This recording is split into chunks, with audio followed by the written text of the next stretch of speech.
अस्सलाम वालेकुम जी, मैं हूं मलिक अली रज़ा और आप देख रहे हैं मेरा ऑफिशियल यूट्यूब चैनल। काफ़ी अर्से के बाद आपकी खिदमत में हाजिर हूं एक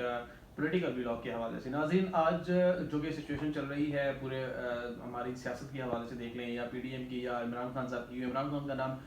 टीवी चैनल्स पे ना ही उनको दिखाना जो है वो इजाज़त है और ना ही उनका नाम लेना, बल्कि उनके नाम की जगह कुछ और नाम आप यूज़ कर सकते हैं। लेकिन हाल ही में क्योंकि जब से पाकिस्तान में ये सब कुछ शुरू हुआ है कि तरीके इंसाफ की जितनी भी क़यादत है इनको जेलों में डाला गया, इनकी कारकुनान को पकड़ा गया और इनको जेलों में डाला गया और कुछ की वफादारियाँ तब्दील करवाई गई और कुछ सब कुछ हुआ। तो ये सारी सिचुएशन जो हुई, कुछ लोग 9 मई के वाक़े की मजम्मत करते हुए पार्टी को छोड़ गए, क्योंकि जब आप मुल्की तनसीबात पर, फौजी तनसीबात पर और सासों पर हमला करते हैं या फिर आप किसी तरह के जलाओ गिराओ के इकदाम करते हैं जो कि हमेशा से गलत रवैया रहा और गलत तरीक़ाकार रहा किसी भी सियासी जमात का, किसी भी पोलिटिकल पार्टी का, तो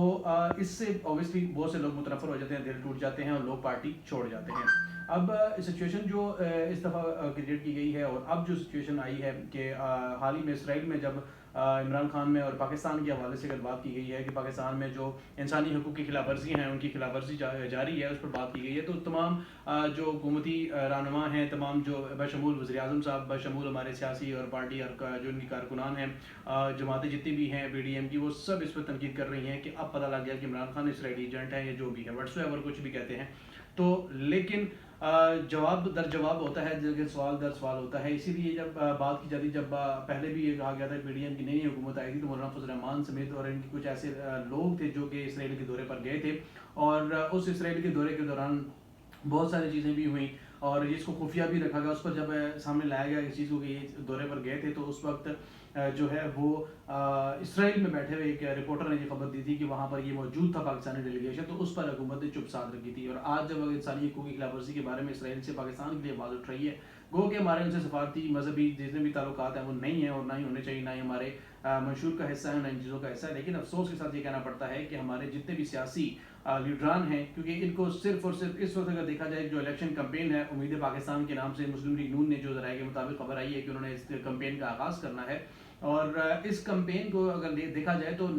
जो पीडीएम की हुकूमतों में स्पेशली जो नून लीग की हुकूमत जो इस वक्त बहुत ज़्यादा सामने है, क्योंकि ऑब्वियसली प्राइम मिनिस्टर उनके हैं, इंफॉर्मेशन मिनिस्टर उनके हैं, बाकी बड़े अहदों पर वो लोग बैठे हुए हैं, तो ऑब्वियसली उनको चैलेंज का सामना हो। दूसरी चीज़, पंजाब में नून लीग का सफाया हो चुका है और इस वजह से नून लीग का जो मंशूर है उसमें सिर्फ और सिर्फ एक इमरान खान ही है, जिसके इमरान खान को किस तरह से टारगेट किया जाए, इमरान खान की पब्लिसिटी को किस तरह से कम किया जाए ताकि इमरान खान को माइनस किया जाए पंजाब में भी, वफाक में भी और उसके बाद पूरे पाकिस्तान में, ताकि उनकी हुकूमत न बन सके। और इसलिए उनके पास सिवाय 9 मई के वाक़े के और कोई एजेंडा नहीं है, ना ही इमरान खान की पॉलिसीज़ के खिलाफ, ना ही इमरान खान की जो भी उन्होंने करप्शन की है, कुछ भी किया है उसको प्रूव करने की अगर बात की जाए तो उसके खिलाफ भी। तो ताहाल अभी तक ऐसा कुछ भी सामने नहीं आ रहा जिससे इमरान खान जो है वो नाअहल हो सकते हैं। हाँ, जो तोशाखाना केस है उस हवाले से या दूसरे जो 9 मई का जो केस है उस हवाले से अगर बात की जाए तो ओवैसी संगीन नताइज हो सकते हैं, लेकिन फिलहाल ऐसा कुछ भी नज़र नहीं आ रहा, क्योंकि कुछ ज़राए के मुताबिक ये भी खबर आई है कि जी आप लोग आपस में जो भी चीज़ें कर लें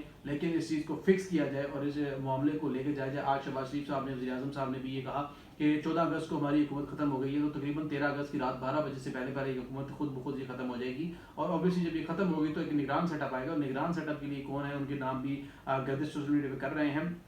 लेकिन एक चीज़ जो सामने आई है कि इमरान खान को टारगेट किया जा रहा है ओवर एंड ऑल, और इस टारगेट में तमाम जमातें शामिल हैं, तमाम पीडीएम की जमातें। ओबियसली इनके जो इस टाइम जो मेन अपोनेंट है, जो मेन इनका मुकाबला है वो सिर्फ तहरीक इंसाफ के साथ है। और अब इसमें तहरीक इंसाफ कहाँ पर खेलती है, किस तरह से खेलती है, इसमें पंजाब के अंदर स्पेशली जो इनके तहरीक इंसाफ के वोटों को तोड़ने के लिए जो पार्टी लाई गई है वो इस्तेहकाम पाकिस्तान है, जो कि तहरीक इंसाफ के 99.9% जो लोग छोड़ कर गए थे वो उस पार्टी में इस वक्त शामिल हैं। और ये किस हद तक कामयाब हो सकते हैं, किस हद तक ये वोट तोड़ सकते हैं पाकिस्तान तहरीक इंसाफ की, ये कहना कबल इस वक्त है, क्योंकि जितने भी लोग छोड़ कर गए हैं उनको तनकीद का निशाना बनाया जा रहा है पाकिस्तान तहरीक इंसाफ के लोगों की तरफ से। तो ये चीज़ तो एटलीस्ट समझ लग गई है कि यही वो चंद लोग हैं जो कि एक नई पार्टी बना ली गई है, ये वही लोग थे जो मोरे थे या जो लोग जिनको प्लांट किया गया था इमरान खान के साथ, या और इन्हीं लोगों की, क्योंकि ये बड़े बड़े ओहदों पर शामिल थे, इन्हीं लोगों की फरमाइशों पर, इन्हीं लोगों की सजेशंस पर इमरान खान फैसले करते जा रहे थे और आज वही फैसले इमरान खान के गले का हार बने हुए हैं। और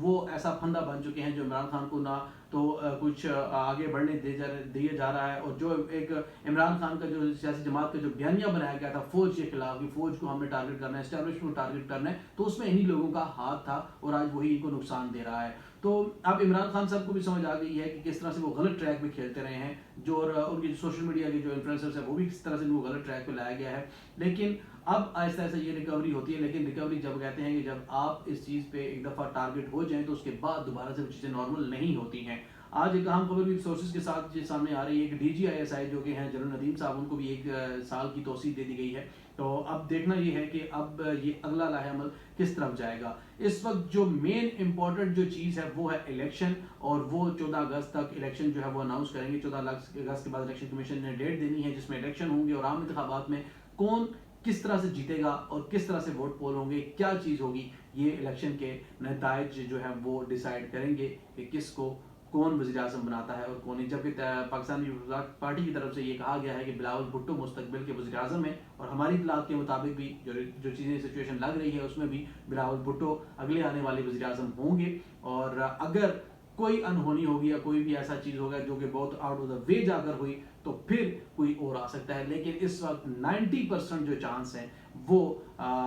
वफाक में हुकूमत की वो पाकिस्तान पीपल्स पार्टी की होगी। किसी के साथ पार्टी के साथ इलाक होगा, किसी बड़ी पार्टी के साथ, चाहे वो तहरीक इंसाफ के साथ इलाक हो, चाहे वो मुस्लिम लीग नून, क्योंकि मुस्लिम लीग नून तो 30 सीटें जीत कर आने वाली नहीं है, बट फिर भी अगर इल्हाक हुआ तो पाकिस्तान तहरीक इंसाफ के साथ किसी तरीके से अगर फेयर